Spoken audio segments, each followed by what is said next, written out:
And I would like to just spend just a couple of minutes giving you a little perspective. And to help me in doing that, I'd like to go back through a little personal history, and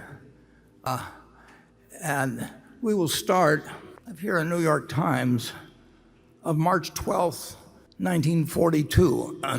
And if you go back to that time, about 3 months since we got involved in a war which we were losing at that point, the newspaper headlines were filled with bad news from the Pacific. And I've taken just a couple of the headlines from the days preceding March 11th, which I'll explain. It's kind of a momentous day for me. And so you can see these headlines. We've got slide 2 up there, I believe. And we were in trouble, big trouble. It was only going to be a couple months later that the Philippines fell, but here we were getting bad news. We might go to slide 3 for March 9th. I hope you can read the headlines anyway. The price of the paper is 3 cents, incidentally.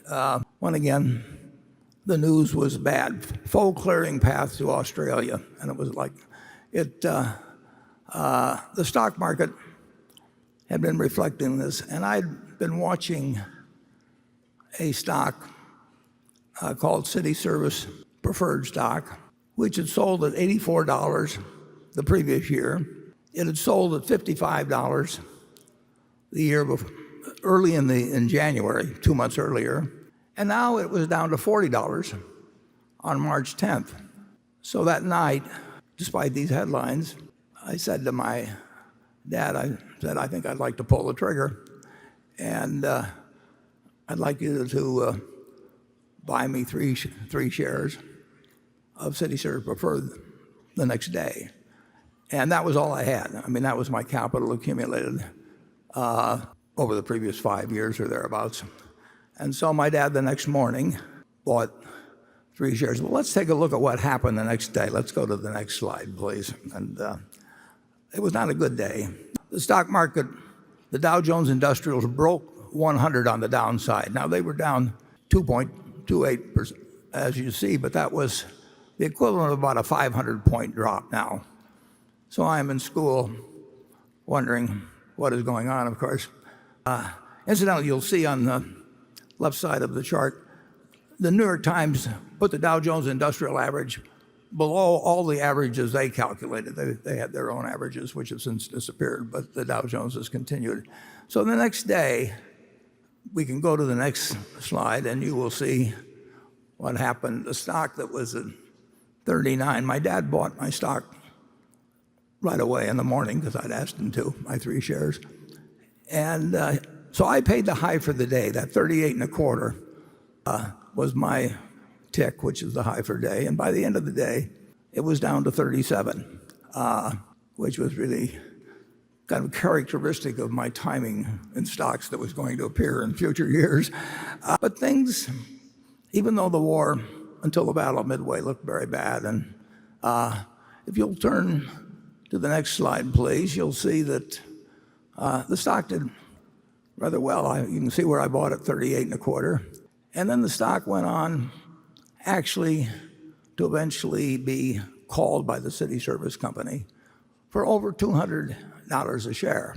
But this is not a happy story, because if you go to the next page, you will see that well, as they always say, it seemed like a good idea at the time.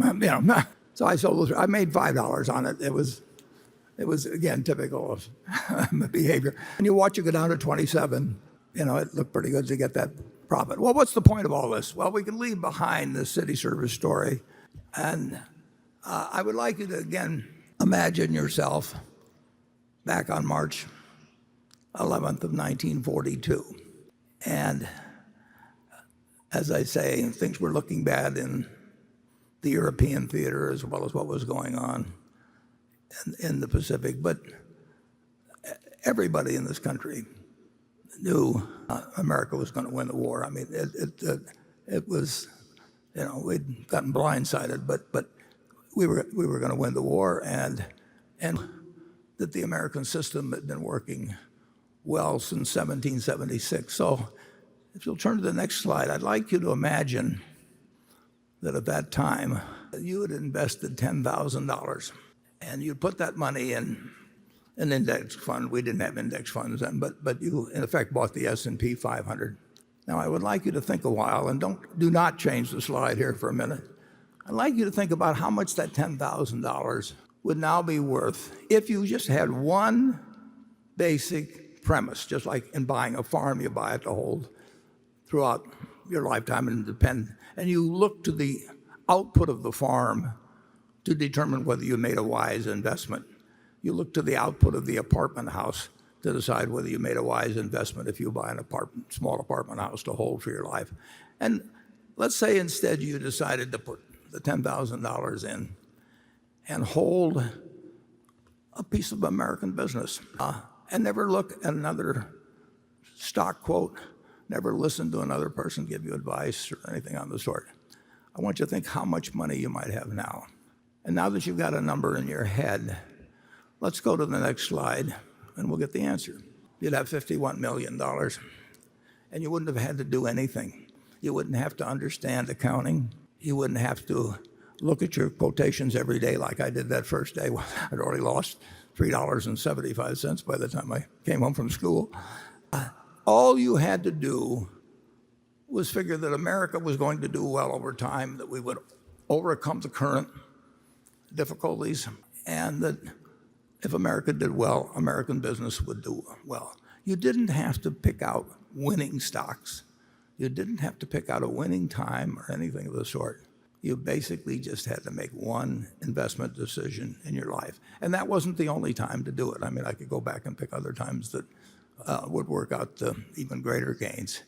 But as you listen to the questions and answers we give today, just remember that the overriding question is, how is American business going to do